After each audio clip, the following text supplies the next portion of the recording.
जय हिंद दोस्तों, यूपीएससी हिंदी के इस ऑनलाइन प्लेटफॉर्म पे मैं अवनीश सिंह आप सभी का स्वागत करता हूं। हम देख रहे हैं समीक्षा अधिकारी, सहायक समीक्षा अधिकारी का प्रीलिम्स का पेपर। ये जो वीडियो है इस लेक्चर सीरीज़ का लास्ट लेक्चर है ये। इसके बाद एक लेक्चर आपको कल के डेट में मिल जाएगी, इसके बैक टू बैक इसके बाद वो है जनगणना की, ठीक है ना, जनगणना की।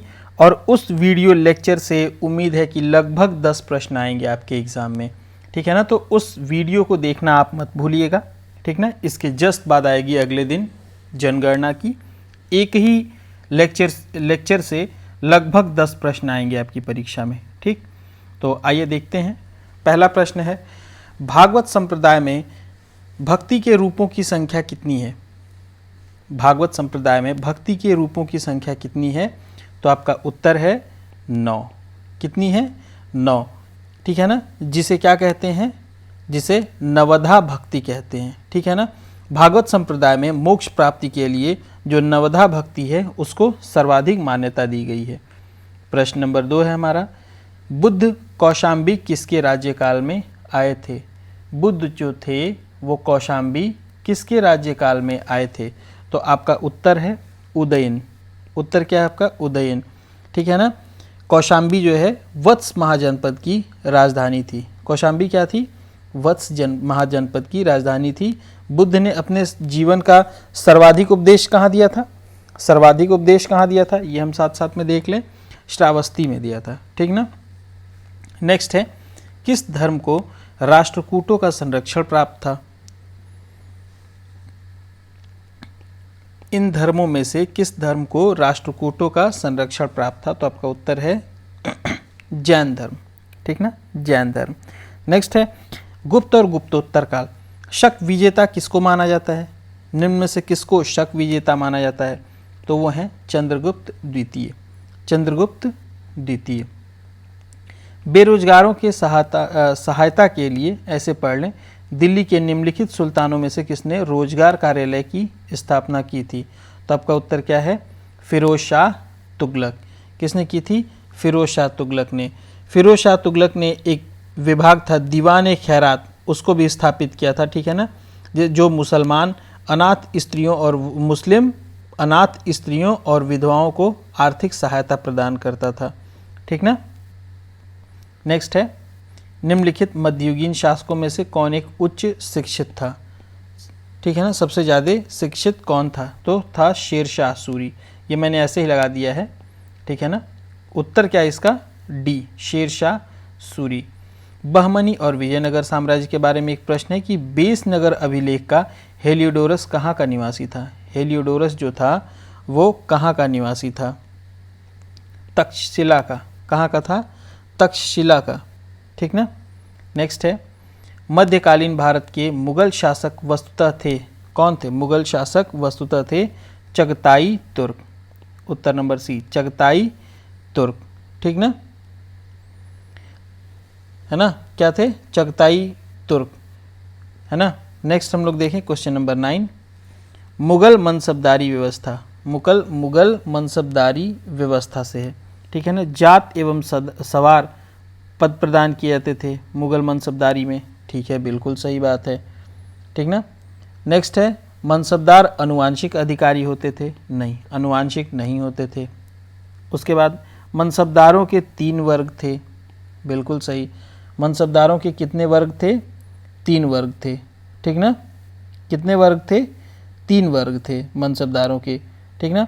और चौथा क्या है? दीवान कार्यालय द्वारा इनको वेतन दिया जाता था? नहीं, इनको जो है वेतन दीवान कार्यालय द्वारा नहीं दिया जाता था, ये मीर बख्शी के अधीन होते थे, ठीक है ना। जागीर के रूप में मिलता था और वो मीर बख्शी के अधीन होता था। तो उत्तर क्या हो जाएगा आपका? 1 और 3। नेक्स्ट, किस मुगल बादशाह ने बलबन द्वारा प्रारंभ किया गया दरबारी रिवाज सिजदा समाप्त कर दिया था? किसने समाप्त किया था सिजदा प्रथा? तो प्रश्न नंबर 10 का उत्तर है शाहजहां। शाहजहां ने समाप्त किया था। नेक्स्ट है, निम्नलिखित में से कौन एक कथन मोहम्मद अली जिन्ना के विषय में सही नहीं है? ठीक है ना। वो 2 राष्ट्र सिद्धांत के समर्थक थे, सही है। उन्होंने 1940 में के मुस्लिम लीग के लाहौर के वार्षिक अधिवेशन की अध्यक्षता की थी, सही है। असहयोग आंदोलन में उन्होंने भाग नहीं लिया था, बिल्कुल सही है। वे सदैव डायरी रखते थे, ये गलत है, ठीक ना। नेक्स्ट, इंकलाब जिंदाबाद का नारा किससे संबद्ध है, यानी किसने दिया था? तो प्रश्न नंबर 12 का आपका उत्तर है भगत सिंह ने दिया था। किसने दिया था? भगत सिंह ने दिया था, ठीक ना। और इंकलाब जिंदाबाद इसकी जो है रचना किसने की थी? ये नारा तो इन्होंने दिया था। अगर कभी रचना पूछ ले तो मोहम्मद इकबाल ने, ठीक। नेक्स्ट है, किस महिला क्रांतिकारी ने दीक्षांत समारोह में अपनी उपाधि ग्रहण करते समय अंग्रेज गवर्नर कुलाधिपति पर गोली चलाई थी? किसने गोली चलाई थी? तो उत्तर है इसका सी, बीना दास। कब चलाई थी? 1932 में, ठीक ना, 1932 में।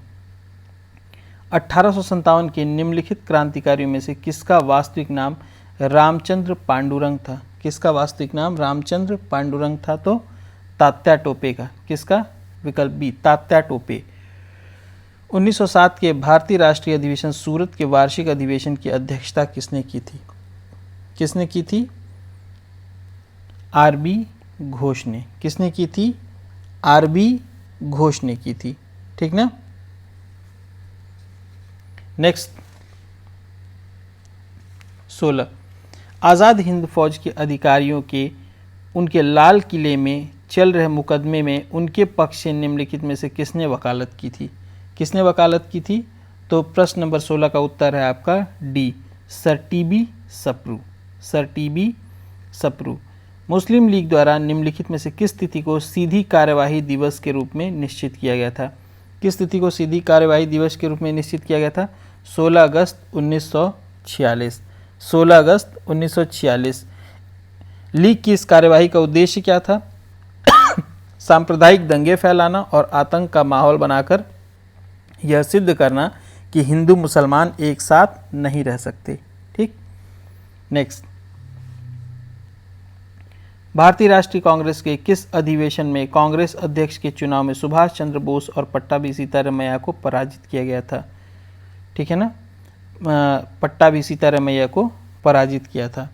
प्रश्न नंबर 18, इसका उत्तर है त्रिपुरी अधिवेशन 1939 में। त्रिपुरी अधिवेशन 1939 में, ठीक है ना। गांधी जी ने पट्टाभी सीतारामैया की हार को अपनी हार बताया था, ठीक है ना, क्योंकि गांधी जी ने ही इनको खड़ा किया था। गांधी जी के ये एक तरह से रिप्रेजेंटेटिव के तौर पे खड़े हुए थे, ठीक। क्वेश्चन नंबर 19, अब ये क्या करना है, इसका सुमेलन करना है, ठीक है ना। Lala Lajpat Rai, poverty and un British rule of India, नहीं, ये सुमेलित नहीं है। Unhappy India, Dadabhai Naoroji, नहीं, ठीक है ना। अनहैप्पी इंडिया किसने लिखा है? लाला लाजपत राय ने, ठीक है ना। और नंबर 3 है Rafiq Zakaria, the man who divided India, नहीं, द मैन, हाँ ये सही है, the man who divided India, Rafiq Zakaria. और बाकी unhappy India, Lala Lajpat Rai. Poverty and British rule in India, Dadabhai Naoroji, ये तो बहुत इंपॉर्टेंट किताब है, ठीक है ना।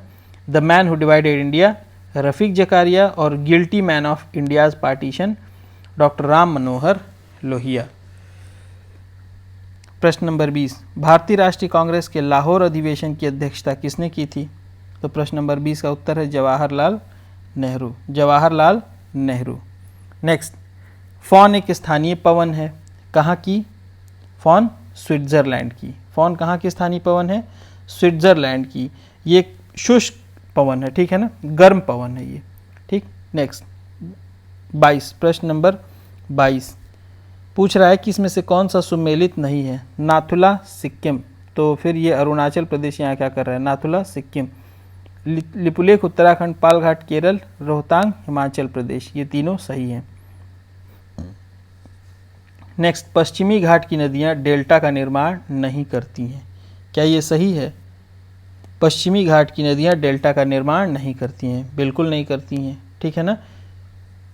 और वे छोटे मार्ग से तीव्र गति से कठोर चट्टानों के ऊपर से प्रवाहित होती हैं, बिल्कुल सही है। और इसी कारण ये डेल्टा का निर्माण नहीं करती, तो कथन और कारण दोनों सही है। नेक्स्ट है, सबसे नवीन वलित पर्वत श्रेणी कौन सी है? इसमें से सबसे नवीन वलित पर्वत श्रेणी कौन सी है? तो क्या होगा उत्तर आपका? शिवालिक। क्या उत्तर होगा? शिवालिक। अधिपादप मुख्यतः पाए जाते हैं, अधिपादप मुख्यतः पाए जाते हैं किसमें? विषुवतीय वनों में। एपिफाइट्स कौन से पौधे होते हैं? जो दूसरे जीवित पौधों पर लगे रहते हैं, यानी कि ये किसी न किसी पर आधारित होते हैं, ठीक है ना। ये बिना उसके दूसरे पौधों के आधार के ये नहीं जी सकते, तो ये कहाँ पाए जाते हैं? विषुवतीय वनों में पाए जाते हैं। नेक्स्ट है जूट। तो जूट क्या है? वेस्ट बंगाल। जूट का सबसे ज़्यादा प्रोडक्शन कहाँ पे होता है? वेस्ट बंगाल में। चाय असम। चाय कहाँ पे? असम। रबर कहाँ पे? केरल। और गन्ना उत्तर प्रदेश। रबर केरल, गन्ना उत्तर प्रदेश। तो क्या हो जाएगा आपका उत्तर? उत्तर क्या हो जाएगा आपका? ए। 3 1 2 4।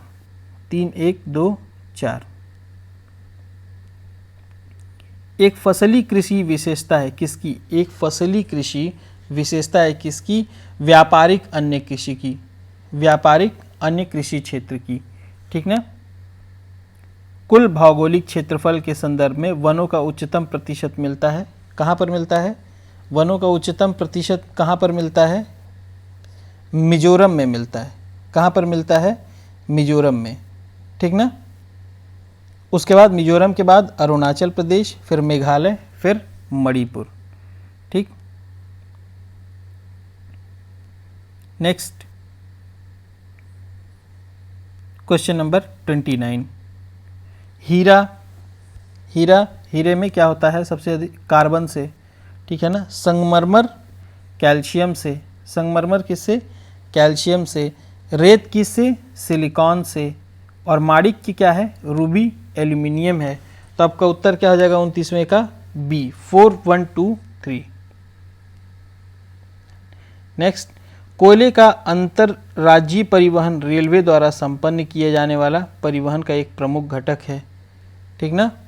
प्रमुख घटक है, सही है। दूसरा क्या कह रहा है?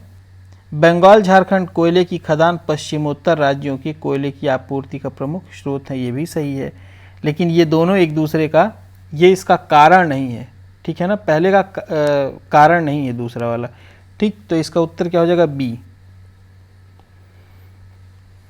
नेक्स्ट 31, प्रश्न नंबर 31। तो इसका क्रम क्या है? पूछ रहा है क्रम। अब क्रम जो है वो इस प्रकार है, सबसे पहले तापीय, ठीक है ना, फिर जलीय, फिर वायु, फिर आणविक। जो करंट सिचुएशन है उसमें सबसे पहले क्या है? अभी तापीय, जलीय, फिर वायु, फिर आणविक, ठीक है ना। ये है नया क्रम। भारत में 2 अग्रगण्य कोयला उत्पादक राज्य हैं, मतलब अग्रणी, मतलब सबसे ज़्यादा जो कोयले का उत्पादन करते हैं वो कौन है? 32 का उत्तर क्या है आपका? उड़ीसा और झारखंड। उड़ीसा और झारखंड, नंबर 1 पे उड़ीसा है और फिर झारखंड, ठीक। नेक्स्ट, कोयला उत्पादक क्षेत्र और कोयला खदान ये कहाँ पे है? दामोदर घाटी, बराकर। बराकर कहाँ पर है? दामोदर घाटी में है, ठीक। उमरिया कहाँ पर है? सोन घाटी में। उमरिया सोन घाटी में है। सिंगरेनी गोदावरी घाटी। सिंगरेनी गोदावरी घाटी। और तलचर महानदी घाटी। तलचर कहाँ पर है? महानदी घाटी। तो आपका उत्तर क्या हो जाएगा इसका? ए। 2 3 4 1। Next question number 34।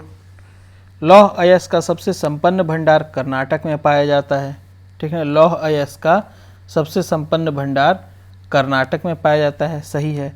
भारत विश्व में लौह अयस्क का दूसरा सबसे बड़ा उत्पादक है।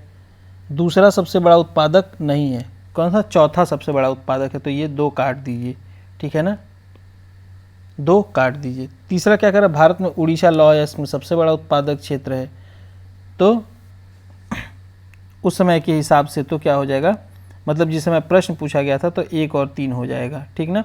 अभी आप मिनरल वाला करंट में पढ़ लीजिएगा, निशान सर करंट अफेयर पढ़ा रहे हैं, उसमें आर्थिकी पढ़ाएंगे आप लोगों को, तो उसमें मिनरल वाला ये सेक्शन आप एक बार देख लीजिएगा, ठीक ना।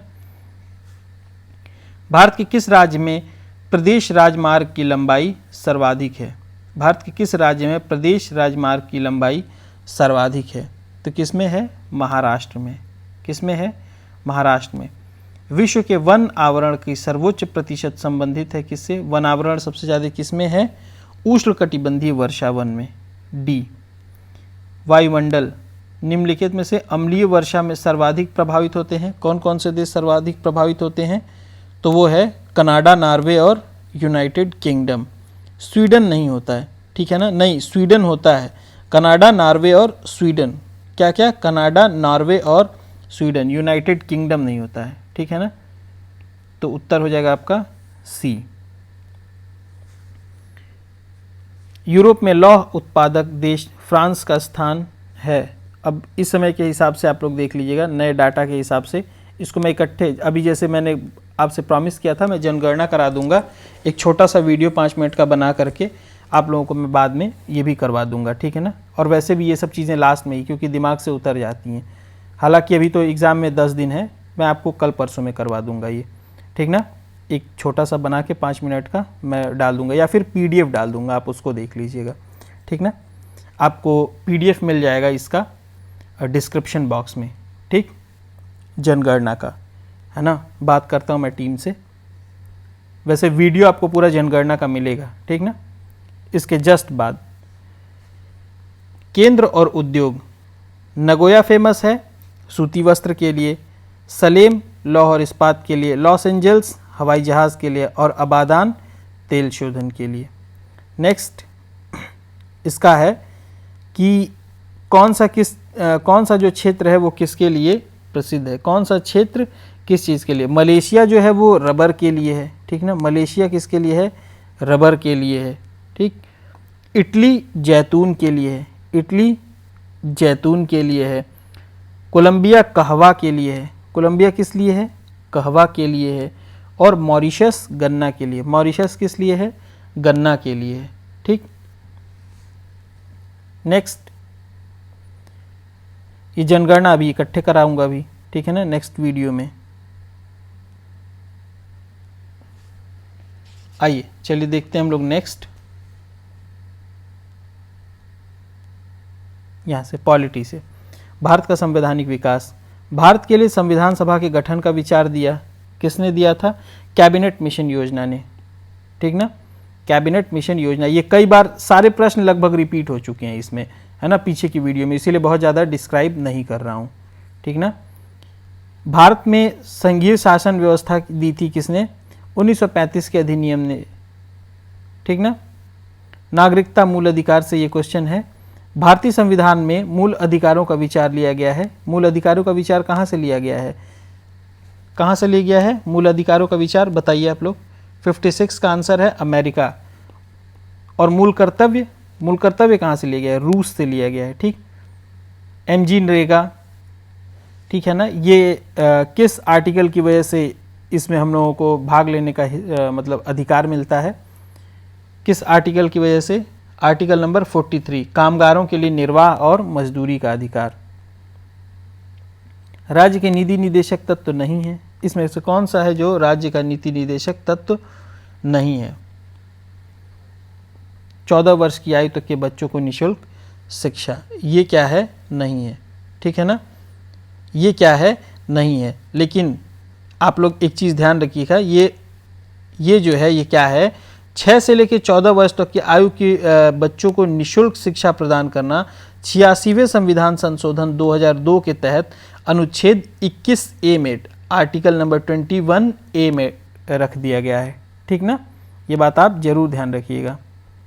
शिक्षा के अधिकार से रिलेटेड अगर आ जाए 86th अमेंडमेंट एक्ट, तो ज़्यादा प्रोबेबिलिटी होती है कि आंसर यही होगा। 86th अमेंडमेंट एक्ट 2002, इसको आप लोग एकदम से ध्यान में बिठा करके रखिए, ठीक।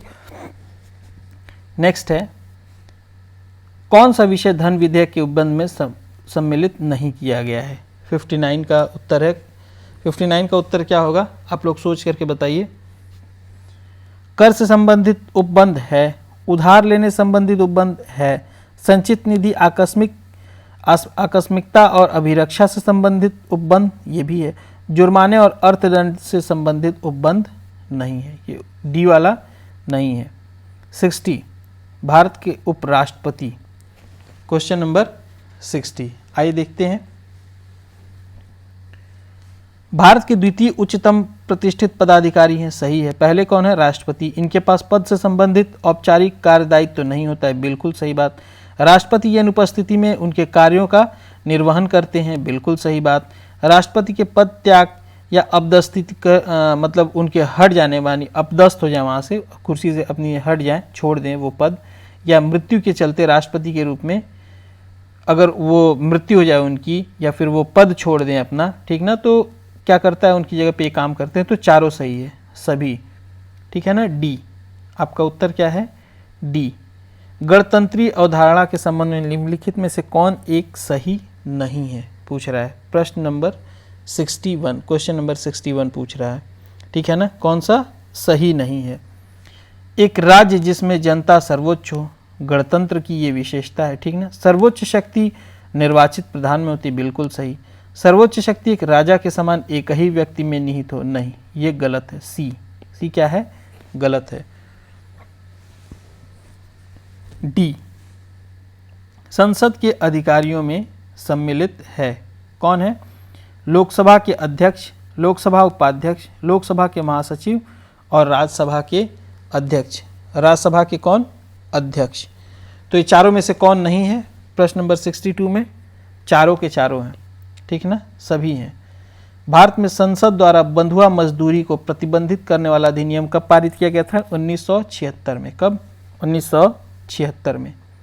नेक्स्ट है, भारतीय संविधान के 73वें संविधान संशोधन में सम्मिलित है, क्या क्या सम्मिलित है? 64 में कह रहा है कि 73वें संविधान संशोधन में सम्मिलित है तो जिला पंचायत, क्षेत्र पंचायत, ग्राम पंचायत, नगर नहीं सम्मिलित है, ठीक है ना। ये 74th में है, ठीक, तो यानी बी हो जाएगा।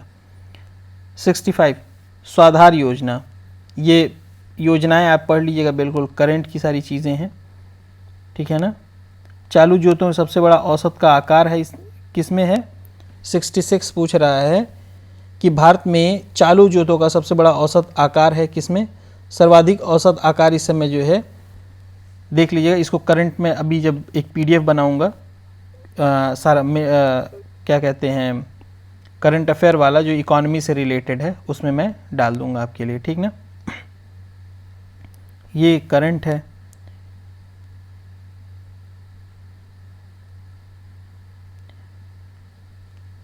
क्वेश्चन नंबर 69, आइए क्वेश्चन नंबर 69 हम लोग देख लेते हैं। भारत के आयातों का सबसे बड़ा जो क्षेत्र था वो कौन सा था? कौन सा है? एशिया और आसियान। एशिया और आसियान, तो अभी भी यही होगा, ए ही विकल्प होगा आपका, ठीक ना। विज्ञान, प्रकाश वर्ष क्या है? प्रकाश वर्ष क्या है? वह दूरी जो प्रकाश एक वर्ष में तय करती है, वह दूरी जो प्रकाश एक वर्ष में तय करती है। सूर्य के प्रकाश के अदृश्य भाग से प्रकाश संश्लेषण किया जाता है, किसके द्वारा? किसके द्वारा किया जाता है? बैक्टीरिया द्वारा। किसके द्वारा किया जाता है? बैक्टीरिया द्वारा किया जाता है, ठीक ना। डी। नेक्स्ट, माप की कौन सी इकाई को 0.39 से गुणा करने पर इंच प्राप्त होता है, ठीक है ना, इंच प्राप्त होता है। तो 72 का उत्तर आपका क्या है? Centimetre. Centimetre into 0.039 is equal to क्या हो जाएगा? क्या हो जाएगा? 1 इंच बराबर, 1 इंच के बराबर। प्रकाश तंतु किस सिद्धांत पर कार्य करता है? प्रकाश तंतु जो है किस सिद्धांत पर कार्य करता है? पूर्ण आंतरिक परावर्तन पर, पूर्ण आंतरिक परावर्तन पर। क्वेश्चन नंबर 74, एक ट्रेन जैसे ही चलना आरंभ करती है उसमें बैठे हुए यात्री का सर पीछे झुक जाता है, क्यों झुक जाता है? क्वेश्चन नंबर 74, क्यों झुक जाता है, ठीक ना। स्थिरता का जड़त्व, ठीक है ना। तो आप कमेंट में बताएंगे क्या कि ये कौन सा लॉ ऑफ मोशन है? फर्स्ट है, सेकंड है या थर्ड है? कौन सा लॉ ऑफ मोशन है? तो जो लोग थोड़ा सा ध्यान दे के पढ़े होंगे वो लोग बहुत आसानी से इसका जवाब दे लेंगे कि पहला है कि तीसरा है कि दूसरा है, ठीक ना। कई लोग तो दूसरे को काट देंगे खट से। टेलीविज़न ग्राही के दूरस्थ नियंत्रण में किस प्रकार की विद्युत चुंबकीय विकिरण प्रयोग में लाई जाती है? 75, ठीक है ना। अवरक्त, अवरक्त यहाँ पे तो लिखा हुआ तो आप बता ही देंगे तुरंत, है ना। फल पकाने हेतु प्रयोग किया जाता है किस चीज़ का? क्वेश्चन नंबर 76, फल पकाने हेतु प्रयोग किया जाता है इथेनॉल, इथेफॉन, विकल्प नंबर ए। बायोगैस में मुख्यतः होती है, क्या होती है? बायोगैस में मुख्यतः क्या होती है? कार्बन डाइऑक्साइड और मीथेन, कार्बन डाइऑक्साइड और मीथेन। 78 अम्ल वर्षा निम्न द्वारा वायु प्रदूषण के कारण होती है। किसके कारण होती है अम्ल वर्षा? क्वेश्चन नंबर 78, इसका उत्तर है नाइट्रस ऑक्साइड और सल्फर डाई ऑक्साइड, विकल्प नंबर डी। नेक्स्ट है, आगे हम लोग किसमें? बायोलॉजी में। बायोलॉजी में देखते हैं, प्रोजेस्टेरॉन महिला गर्भाशय, टेस्टोस्टेरॉन अंडाशय पुरुष, थायरॉक्सिन थायरॉक्सिन थायरॉक्सिन थायरॉक्सिन का क्या होगा? थायराइड, थायरॉक्सिन का थायराइड, और इंसुलिन अग्न्याशय पैनक्रियाज, ठीक है ना। तो आपका उत्तर हो जाएगा 79 का ए, 3412 3412 79। 80 नेक्स्ट है 80। भारत में अमीर व गरीब दोनों ही कुपोषित हैं। भारत में अमीर व गरीब दोनों ही कुपोषित हैं, ठीक है ना। अब ये कैसे कह सकते हैं कि अमीर और गरीब दोनों ही कुपोषित हैं, लेकिन बात सही है, ठीक है ना, क्योंकि अमीर गलत भोजन करके, फास्ट फूड वगैरह करके जो है वो जंक फूड ले करके कुपोषित हैं, और गरीब को तो मतलब मिल ही नहीं रहा है। तो बात सही है, अमीर गलत भोजन खाते हैं और गरीब रूखा सूखा भोजन करते हैं, ये भी सही है। तो दोनों सही है, उत्तर हो जाएगा आपका ए। नेक्स्ट, रतौंधी किस कारण से होती है? रतौंधी किस कारण से होती है? विटामिन ए, रतौंधी विटामिन ए, फिर scurvy vitamin D, rickets vitamin D, rickets vitamin D, और scurvy vitamin C, scurvy vitamin C, और फिर beriberi vitamin B, beriberi vitamin B. तो आपका उत्तर हो जाएगा सी, 4123 4123। बीज परीक्षण मूलतः किया जाता है, बीज परीक्षण मूलतः किया जाता है शुद्धता हेतु, जमाव हेतु, नमी की मात्रा हेतु, नमी की मात्रा हेतु, नमी देखने के लिए, या उपरोक्त सभी हेतु। तो उपरोक्त सभी हेतु, ठीक। नेक्स्ट आइए देखते हैं इसरो, ठीक ना। तो इसरो का जो है मुख्यालय कहाँ पे है? कहाँ पे मतलब इसरो है? बेंगलुरु में है। IUCAA कहाँ पे है? पुणे में है। IUAC कहाँ पे है? न्यू दिल्ली में है, और न्यू दिल्ली में, और VSSC मतलब कुल मिला के आपको इसरो बेंगलुरु, इसरो का बेंगलुरु है। इससे आप विकल्प में मतलब अंदाज़ा लगा सकते थे, ठीक ना। तो आपका उत्तर हो जाएगा ए, आपका उत्तर क्या हो जाएगा? ए। चलिए आगे, सर्वाधिक स्थायी परितंत्र इकोसिस्टम निम्नलिखित में से कौन है? महासागर, सी 84 महासागर है, ठीक ना। सर्वाधिक स्थायी परितंत्र है ये, ठीक। भारत का एंटार्क्टिक और समुद्री अध्ययन केंद्र अवस्थित है कहाँ पर? अंटार्कटिक और समुद्री अध्ययन केंद्र अवस्थित है गोवा में। कहाँ पर? गोवा में। नेक्स्ट क्वेश्चन नंबर 86, हरित गृह प्रभाव मुख्यतः घटित होता है, हरित गृह प्रभाव मुख्यतः घटित होता है वायुमंडल में कार्बन डाइऑक्साइड के कारण, वायुमंडल में कार्बन डाइऑक्साइड के कारण, ठीक है ना। कार्बन डाइऑक्साइड क्या करता है, जो हीट होता है उसको कहीं ना कहीं वो क्या करता है, एब्जॉर्ब कर लेता है, ठीक। Next question number 87, question number 87, एक क्षेत्र के प्रारोहण में समयांतर क्रमबद्ध परिवर्तन को कहा जाता है, क्या कहा जाता है? अनुक्रमण, अनुक्रमण कहा जाता है, ठीक। नेक्स्ट है, उत्तर प्रदेश के निम्नलिखित जिलों में से किसका क्षेत्रफल सर्वाधिक है? किसका क्षेत्रफल सर्वाधिक है? ये जो है हम लोग जनगणना वाले में इकट्ठे देख लेंगे, ठीक है ना। वैसे है किसका? लखीमपुर खीरी का है। भारत के राज्यों में उत्तर प्रदेश किस उत्पादन में सबसे बड़ा उत्पादक नहीं है? किसके उत्पादन में बड़ा उत्पादक नहीं है? फूलों के उत्पादन में, ठीक है ना, फूलों के उत्पादन में नहीं है। गन्ना, आलू और गेहूं में उत्तर प्रदेश है। नेक्स्ट है, उत्तर प्रदेश में निम्नलिखित किस एक स्थान पर नाभिकीय ऊर्जा परियोजना स्थित नहीं है? तो कहां पर नहीं है? नरौरा में, नरौरा में, ठीक ना। सॉरी, मैंने इसमें गलती से, माफ़ कीजिएगा, मैंने गलती से इसमें नहीं लगा दिया है, जबकि मतलब गलती से नहीं लग गया इसमें, माफ़ कीजिएगा उसके लिए। उत्तर प्रदेश में निम्नलिखित में से किस स्थान पर एक नाभिकीय ऊर्जा परियोजना स्थित होना चाहिए? ठीक है ना, नरौरा में है वो। ठीक, दिमाग में वही चल रहा था, प्रश्न में नहीं लग गया। ठीक, चलिए 91, निम्नलिखित में से कौन एक सुमेलित नहीं है? कौन एक सुमेलित नहीं है? तो इसमें से कौन सा सुमेलित नहीं है 91 में से? आइए देखते हैं हम लोग। देवा बाराबंकी सही है, आल्हा महोबा सही है, कजरी मिर्ज़ापुर सही है, कर्मा, कर्मा कहाँ है? मथुरा में नहीं, सोनभद्र और मिर्ज़ापुर में है। कर्मा सोनभद्र और मिर्ज़ापुर में, तो सी आपका हो गया जो है गलत उत्तर। नेक्स्ट हो गया यूपी से रिलेटेड, लकड़ी के खिलौने कहाँ मिलते हैं? वाराणसी, लखनऊ में, ठीक है ना, वाराणसी में मिलते हैं, ठीक ना, तो ए का 3। नेक्स्ट है, खेल का सामान मेरठ में, पीतल की मूर्तियाँ मथुरा में, और दिया सलाई उद्योग कहाँ पे है? बरेली, सहारनपुर, प्रयागराज और रामपुर वाले क्षेत्र में। तो आपका उत्तर क्या हो जाएगा? 3, 1, 4, 2, 3, 1, 4, 2। Doctor Ambedkar institute of technology for handicap कहाँ अवस्थित है? कहाँ पे अवस्थित है? कानपुर में। कहाँ पर है? कानपुर में।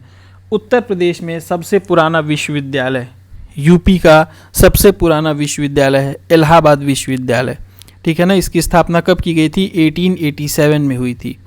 कब हुई थी? 1887 में हुई थी। नेक्स्ट है क्वेश्चन नंबर 25, भारत के किस राज्य में अनुसूचित जातियों की जनसंख्या सर्वाधिक है? ठीक है ना, उत्तर प्रदेश में, उत्तर प्रदेश में है, ठीक ना। नेक्स्ट है, रामपुरा जो भारत में प्रथम गांव अपना सौर ऊर्जा प्लांट लगाने वाला है, कहाँ स्थित है? तो ये करंट का क्वेश्चन है। आगे है रीजनिंग, रीजनिंग के बाद मैथ्स, फिर करंट। तो आज का आपका लेक्चर लगभग, हाँ, ये रह गया है आपका विविध। भारतीय दलहन अनुसंधान संस्थान, भारतीय दलहन अनुसंधान संस्थान कहाँ पर स्थित है? बताइए आप लोग कमेंट में। भारतीय दलहन अनुसंधान संस्थान कहाँ पर स्थित है? कानपुर में। कहाँ पर स्थित है?